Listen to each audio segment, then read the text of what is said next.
প্রিয় বন্ধুরা, মাত্র 10 থেকে 11,000 টাকা এই প্রাইস দিলেই আপনারা আইফোন 14 এর ফিচার্স পেয়ে যাবেন। কিছুদিন আগে পোকো তাদের সি সিরিজের আন্ডারে C55 এই ফোনটাকে লঞ্চ করেছিল।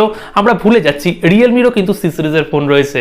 রিয়েলমিও একই নাম দিয়ে C55 এই নাম দিয়ে একটা নতুন ফোন লঞ্চ করছে এবং যার প্রাইস হতে যাচ্ছে 10 থেকে 11,000 টাকায়। আর সেই প্রাইস রেঞ্জের মধ্যে রিয়েলমি আমাদের লিটারালি আইফোন 14 এর ফিচার্স দেবে। সমস্ত কিছু এই ভিডিওটাই খুঁটিয়ে বলবো।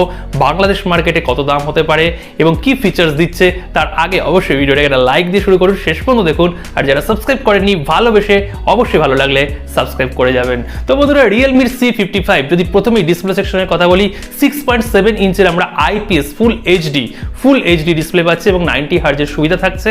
আর এখানে ফ্রন্টে আমরা সেন্টার পাঞ্চ হোল পাচ্ছি, কিন্তু এই সেন্টার পাঞ্চ হোলের নোটিফিকেশন এরিয়াটা আইফোন 14 মানে 14 সিরিজে যেমন এখানে আইল্যান্ড করা হয়েছিল, ওই ডাইনামিক আইল্যান্ডের ফিচার্সের মতন এখানে নোটিফিকেশন প্যানেল আপনারা পেয়ে যাবেন। যখন ফোনটাকে চার্জে ঢুকাবেন তখন ওখানে চার্জ হচ্ছে যে ফোনটা সেটা শো করবে। বিভিন্ন রকম নোটিফিকেশন এলে ওখানে নোটিফিকেশনের অ্যালার্টটাও দেবে। কিন্তু ওই অ্যামুলেট প্যানেল হলে হয়তো একটু ভালো ইমপ্লিমেন্টেশন হতো, কিন্তু আইপিএস যেহেতু একটু ফেক মনে হবে। কিন্তু কম দামের মধ্যে আর কি চাই, আইফোন 14 এর একটা ফিচার্স মোটামুটি বলা যেতে পারে এখানে সফটওয়্যারের মধ্যেই ইন্টিগ্রেট করে দিয়েছে রিয়েলমি।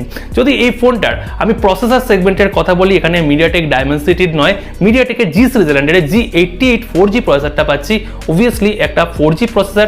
এছাড়াও যদি ক্যামেরা সেকশনের কথা বলি, ব্যাক সেকশনে দুটো ক্যামেরা পাচ্ছি। 64 মেগাপিক্সেলের মেন ক্যামেরা থাকছে, এছাড়াও 2 মেগাপিক্সেলের ইউজলেস ক্যামেরা থাকছে। আর ফ্রন্টে ওই ডাইনামিক আইল্যান্ডের মধ্যেই কিন্তু লুকিয়ে থাকবে 8 মেগাপিক্সেলের একটা সেলফি ক্যামেরা। আর যদি ব্যাটারি সেকশনের কথা বলি, 5000 mAh এর ব্যাটারি, ইনবক্স 33 ওয়াটের charger, type C connectivity, 3.5 mm audio jack থাকবে। সফটওয়্যার সেকশনে রিয়েলমি UI 4.0 এর সাথে এখানে আমরা ইনবক্সে Android 13 পেয়ে যাব। হ্যাঁ, মোটামুটি এইরকম স্পেসিফিকেশন দিয়ে ফোনটা লঞ্চ হবে। পলিকার্বনেটের বিল্ড কোয়ালিটি থাকবে ব্যাক সেকশনে এবং ফ্রন্টে হয়তো এখানে কর্নিং গোরিল্লা গ্লাস 3 প্রোটেকশন থাকবে। ইনবক্সি স্টাইল থাকবে, ইনবক্সি ডিজাইন থাকবে। ডুয়েল এখানে আপনারা সিম কার্ড ব্যবহার করতে পারবেন। মাইক্রো SD কার্ডের হয়তো এখানে ডেডিকেট কোনো স্লট থাকবে না, এখানে হাইব্রিড স্লট থাকবে। একটা চেঞ্জ করে মাইক্রো SD কার্ডও আপনারা ইমপ্লিমেন্ট করতে পারবেন। ওভারঅল এই ফোনটা দুটো ভ্যারিয়েন্টে লঞ্চ হবে।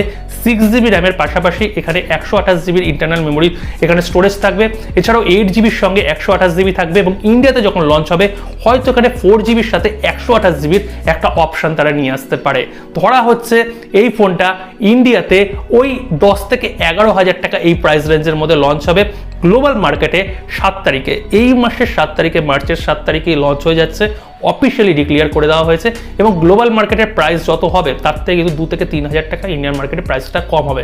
গ্লোবাল মার্কেটে ধরা হচ্ছে এই ফোনটা 14 থেকে 15,000 টাকা এই প্রাইস ব্র্যাকেটে লঞ্চ হবে। ইন্ডিয়াতে ম্যাক্সিমাম 12,000 টাকা যেতে পারে, কিন্তু 10 থেকে 11ই ধরা হচ্ছে, কেননা অনেক কম্পিটিশন, প্যাকড আপ কম্পিটিশনও রয়েছে। ইভেনলি পোকোর C55 এর সঙ্গে কম্পিটিশন হবে। তো এইরকম একটা প্রাইস রেঞ্জের মধ্যে তাদের ফোনটাকে রাখতে হবে। বাংলাদেশ মার্কেটে যদি কথা বলি, আনঅফিসিয়ালি আপনারা 14 থেকে 15,000 টাকার মধ্যে পেয়ে যাবেন ইন্ডিয়াতে লঞ্চ হওয়ার পরেই, এক সপ্তাহ পরেই। এবং সি সিরিজের ফোনগুলো যেহেতু বাংলাদেশ মার্কেটে অফিসিয়ালি তারা লঞ্চ করে, বাংলাদেশ মার্কেটে ওই 16-17,000 টাকা এই প্রাইস ব্র্যাকেটের মধ্যে এই ফোনটা আশা করি আপনারা অফিসিয়ালি পেয়ে যাবেন। তো এই ফিচার্সটা প্রথমবারের জন্য কোনো বাজেট রেঞ্জের ফোনের মধ্যে আপনাদের কেমন লাগলো অবশ্যই কমেন্ট সেকশনে কমেন্ট করে জানাবেন। একটা ডিসেন্ট ফোন এবং স্টাইল ফাইল মারার জন্য কিন্তু দুর্দান্ত। অবশ্যই কমেন্ট করে জানাবেন। দেখা হচ্ছে কালকে আরেকটা নতুন ভিডিওতে।